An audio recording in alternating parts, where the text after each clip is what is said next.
Today's episode is brought to you by the Daily Gardener Friday newsletter. You can sign up for the newsletter over at thedailygardener.org. Hi there, and welcome to The Daily Gardener, a podcast about garden history and literature. I'm your host, Jennifer Ebling, and today is May 10th. Today in garden history, we celebrate the birthday of John Hope, the botanist, professor, and founder of the Royal Botanic Garden in Edinburgh. He was born on this day, May 10th, in 1725. In John's lifetime, Edinburgh was the place to study medicine, and all medical students had to take botany courses. John created a school for botanists after spinning off the school's Materia Medica, or pharmacy department, which allowed him to specialize exclusively in botany. John was a captivating instructor. He was one of the first two people to teach the Linnaean system, and he also taught the natural system. And John was one of the first professors to use big teaching diagrams or visual aids to enhance his lectures. John taught over 1,700 students during his tenure, and his students traveled from all over Europe, America, and India to take his classes. John Hope alumni include the likes of James Edward Smith, the founder and first president of the Linnaean Society. Charles Drayton made the trip from the United States, as did Dr. Benjamin Rush, one of the signers of the Declaration of Independence. In his heart, John Hope was a field botanist, and he encouraged his students to go out and investigate the flora of Scotland. And he awarded a medal every year to the student who collected the best herbarium specimens. And today we also celebrate the birthday of Arthur Cleveland Coxe, the American theologian and composer. He was born on this day, May 10th, in 1818. Arthur served as the second Episcopal bishop of Western New York, and he once wrote, "Flowers are words which even a baby can understand." And today we remember the Swiss botanist Carl Wilhelm von Nägeli. He died on this day, May 10th, in 1891. And although he studied cell division and pollination, Carl's claim to fame is being the guy who discouraged Gregor Mendel from pursuing his work on genetics. Gregor regarded Carl as a botanical expert and his professional hero, and so when Gregor sent Carl an overview of his work with pea plants in a letter, Carl dismissed the results out of hand, and he labeled them, quote, "only empirical and impossible to prove rationally." Well, it's obvious from this that Carl poo-pooed natural selection. Instead, he believed in something called orthogenesis, which is a now-defunct theory that living organisms have an internal driving force, basically a desire to perfect themselves and evolve toward this goal. And this was in direct opposition to Gregor Mendel's findings. Over a 7-year period in the mid-1800s, Gregor Mendel had grown nearly 30,000 pea plants, taking note of their height and shape and color in his garden at the Augustinian monastery that he lived in at Brno in the Czech Republic. Gregor's work resulted in what we now know as the laws of heredity. But sadly, it was Carl Wilhelm von Nägeli's outright dismissal that prompted Gregor Mendel to give up his work with genetics. In 1884, Gregor died without ever knowing the impact that his work would have on modern science. 15 years later, in 1899, a friend sent the Dutch botanist Hugo de Vries a copy of Gregor's work, calling it a paper on hybridization, not heredity. And at the same time, Gregor's paper was uncovered by, of all people, a student of Carl Wilhelm von Nägeli's, a man named Carl Correns. Now, Hugo de Vries likely recognized what he was reading when he looked at Mendel's work, and so he rushed to publish his first paper on genetics without ever mentioning Gregor Mendel. And at the same time, he had the nerve to use some of Gregor's data and terminology in his paper. And this is where Carl Correns helps keep things in check, because he threatened to expose de Vries, who then quickly drafted a new version of his paper, and that paper gave proper credit to Gregor Mendel. It was through his work with the humble pea plant that Gregor Mendel came up with many of the genetic terms still used today, like dominant and recessive genes. And it was on this day, May 10th, in 1907, that Francis Younghusband, a British Army officer, explorer, and spiritual writer, documented the progression of spring in the residency garden in Kashmir. Now, this was an English country house that was built specifically for guests by the Maharaja. And so, naturally, Francis loved staying there. And here's what he wrote in May of 1907 about the residency garden, which was just coming in to full flower. Francis observed, by May 1st, the May trees were in full blossom. The bank on the south side of the garden was a mass of dark purple and white irises, and the evening sun caused each flower to become a blaze of glory. Stock was in full bloom, pansies were out in masses, both the English and Kashmir lilacs were in blossom, and the columbines were in perfection. And then here's what he wrote on this day, May 10th in 1907. The first horse chestnuts came into blossom. The single pink rose on the trellis at the end of the garden was in full bloom, and a summer house covered with fortune's yellow, this is a yellow rose that he's talking about, was a dream of golden loveliness. And we had our first plateful of strawberries. And then Francis wraps things up this way. He writes, a light mauve iris, a native of Kashmir, is now in bloom. I would have loved to see that. And then he notes that some lovely varieties of the Shirley poppy from Luther Burbank, the famous plant breeder of California, began to blossom. And then roses of every variety came on rapidly until the garden became a blaze of color. So there you go, spring in Kashmir back in 1907. It's time to grow that garden library with today's book, Lemon, Love, and Olive Oil by Mina Stone. This book came out in September of 2021, and I remember hearing about it when I was in a room talking to other gardeners in Clubhouse. So that's how I first became introduced to this book. Now, if you're a cookbook lover, you know that Mina's debut cookbook, which was called Cooking for Artists, was a smash hit. It was also self-published. And in fact, right now, if you go on Amazon and you try to get a copy of that first cookbook that she came out with just a few years ago, you'll pay somewhere in the neighborhood of $150. So keep that in mind if you end up becoming a huge Mina Stone fan. Now, to me, Mina's story is fascinating. She actually went to school to be a designer and then on the side started cooking for families and then for special events. And then eventually she started working for a gallery, and that's where she started cooking for artists. And so that was the name of her first book. But now with the second book, Lemon, Love, and Olive Oil, well, that goes back to this little story that Mina tells where when people would ask her about, what did you put on this, amazing whatever, I don't know, a meatball or some type of appetizer, her answer was always lemon juice, olive oil, and a little bit of salt. Those are her go-to ingredients. And Mina contends that you can make anything taste good with a little bit of lemon juice, olive oil, and salt.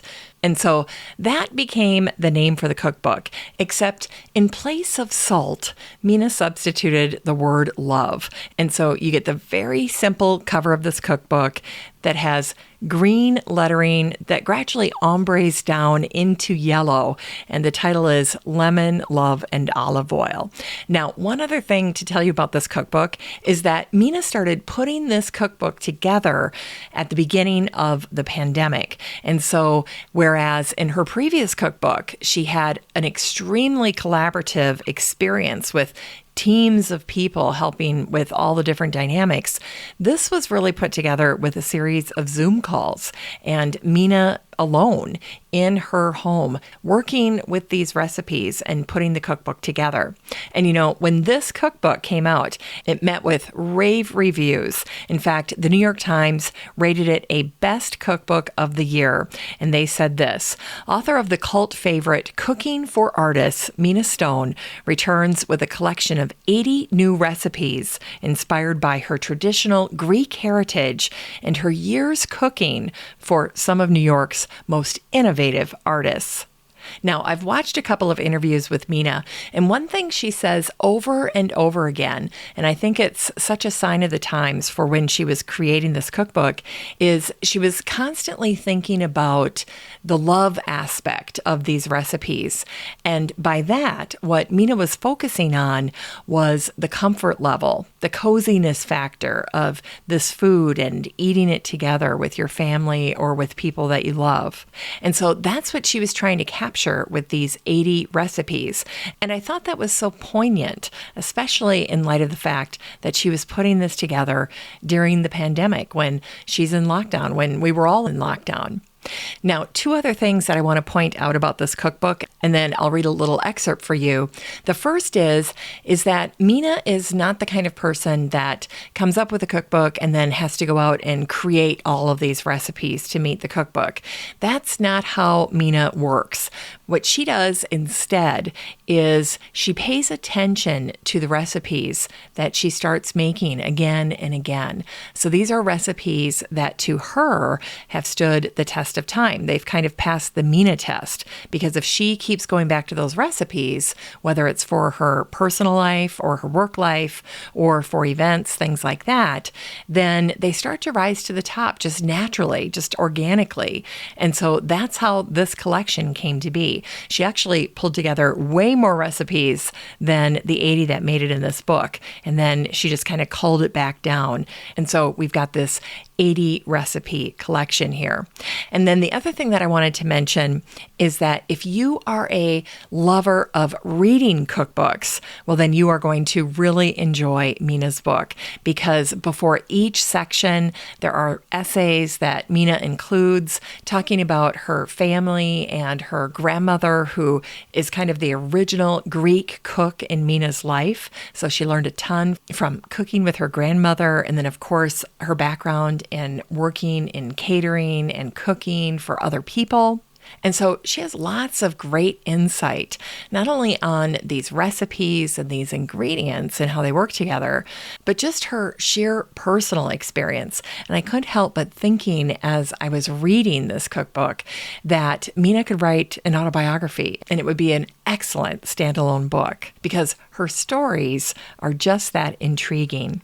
And then I should mention, too, that in addition to the essays that start out each section of the book, each recipe gets a little introduction as well. So I love that. I like when there is some personal connection and insight to the cookbook author when I'm reading a cookbook. So if you enjoy that, too, then you'll really love the format for this cookbook. Now, for the excerpt today, what I thought I would do is just share a few little snippets from a section that Mina calls My Kitchen. And this is really an introduction to the key ingredients that she likes to use. And then again, this will give you an idea for Mina and how she works in her kitchen. And in fact, she introduces this little section this way. I've always found pantry lists in cookbooks to be intimidating. As a self-trained home cook, I never sought out hard-to-find ingredients. It never crossed my mind as an option. The ingredients in my recipes and the food found in my pantry reflect my surroundings, touched with a dose of Greekness. It can't be helped. And then she writes, here are some thoughts on how I approach cooking in my kitchen, what I like to keep in my cupboards and what I run out to the store for, and a little bit of clarification on how I wrote the recipes. So here's what she says about sea salt and kosher salt right off the bat. Sea salt is more salty and kosher salt is less salty. And because kosher salt is less salty, it gives you more control over the seasoning. So keep that in mind. I thought that was great insight. And then she talks about extra virgin olive oil. And she writes, I like to use olive oil sparingly during cooking. This makes the dish lighter. And then add the bulk of it at the end once the cooking is completed. So that's a great little tidbit, especially if you're using olive oil to cook with your garden harvest. And there's so much that comes out of our garden that goes into the pan with a ton of olive oil. But now maybe you can dial that back a little bit with this tip from Mina. And then here's what she says about lemons. I use lemons to season almost everything. That's apparent in this book. And then here's her little insight on lemons that I think is unique to Mina. She says that when she needs to add acid to a recipe, instead of using vinegar, she usually prefers to use lemons because they're very fresh tasting. And she says they add a floral buoyancy. And I've never thought about lemons that way, but I love how she describes that. And you know, she's exactly right. And personally, I also think that there's something just a little less harsh about lemon juice as compared to vinegar. So if you have a sensitive tummy, consider incorporating lemon juice instead of vinegar. Now, I wanted to very quickly tell you about the herbs that Mina likes to cook with. Now, this is important because if you're planning your kitchen garden, well, then you're definitely going to want to incorporate these green herbs, the herbs that Mina likes to use fresh from the garden. So she especially enjoys using parsley, mint, cilantro, and basil, my personal favorite, basil. And then here's her little tip for using green herbs. Mina writes, in her recipes, herbs are usually measured by the handful, and 1 handful equals about 1/4 cup. And see, again, right there, that's helpful as well, because if you're planning your kitchen garden, you need to think about how many plants you need to plant so that you can have an abundant harvest. And just to give you an idea of how much basil I use in the summertime, I usually end up buying about 4 to 5 flats of basil just to get me through the summer. And of course, all of the great dishes that use basil. So there you go. Now, in terms of dried spices, Mina's favorite is dried oregano. And she writes that better quality dried oregano is milder in flavor. And it's great to use as a general seasoning. So there you go. A little bit on key ingredients from Mina Stone. This book is 272 pages of more than 80 Mediterranean-style dishes and the stories that inspired them. These recipes are uncomplicated. They're Mina's go-to recipes. And of course, they can always be enhanced with lemon, olive oil, and salt. You can get a copy of Lemon, Love, and Olive Oil by Mina Stone and support the show using the Amazon link in today's show notes for around $15. Oh, and hey, real quick, before I get to today's Botanic Spark, I wanted to share with you Mina's go-to olive oil because she casually mentioned it in one of the videos that I was watching her cook in. And so it's called Spitico, and she gets it on Amazon. So I'll put a link to it in today's show notes. But if you are an olive oil lover, this is the olive oil that Mina swears by. She says it's fantastic. So I've got it in my shopping cart right now, and I'm excited to try it out. So anyway, Spitico, and I'm sure I'm saying that wrong, Greek extra virgin olive oil, and it comes in a 3-liter can. So it's a big can of olive oil. And if you use a lot of olive oil during the summer, well, then just go ahead and get this, and you'll be all set. All right, we end the show today with a botanic spark that remembers Polly Park, the American-Australian amateur gardener, speaker, and writer. And she died on this day, May 10th, in 2017, 5 years ago already. Remembered as the designer of Boxford in Canberra, Australia, Polly and her husband created classic gardens using their own creativity and gumption. On their half-acre suburban property, Boxford attracted visitors from across the world, and it featured 6 unique gardens. There was a modern garden inspired by Roberto Burle Marx, an English nut garden, a parterre garden, complete with an Italian statue from Florence, a Chinese garden inspired by the Suzhou garden, an Indian garden, and a Japanese garden. And remember, this was all happening on just a half-acre suburban lot. Well, Polly and Peter made a great garden team. Polly came up with the ideas, and Peter was the muscle, or the mule, as my husband likes to say. Anyway, Polly created the stone courtyard for the Indian garden, and also a mosaic that was inspired by the great 20th century Brazilian architect Oscar Niemeyer for their modern garden. And then Peter built the pond and the meditation house for the Japanese garden. So, see, they really did work well together. Well, in 1988, Polly wrote a biography of their gardens in a book appropriately titled The World in My Garden. Although Boxford was identified as a National Heritage Site in Australia, after Peter and Polly sold the property in 2006, the gardens were destroyed. 5 years later, in 2011, Peter died, and then Polly followed 6 years later on this day at the age of 96. You can get a used copy of The World in My Garden by Polly Park and support the show using the Amazon link in today's show notes for around $17. Well, that's it for today's show. Thank you so much for listening. And just a reminder that you have a standing invitation to join the free Facebook group for listeners of the show. The next time you're over at Facebook, just search for Daily Gardener Community, where you'd search for a friend and then request to join.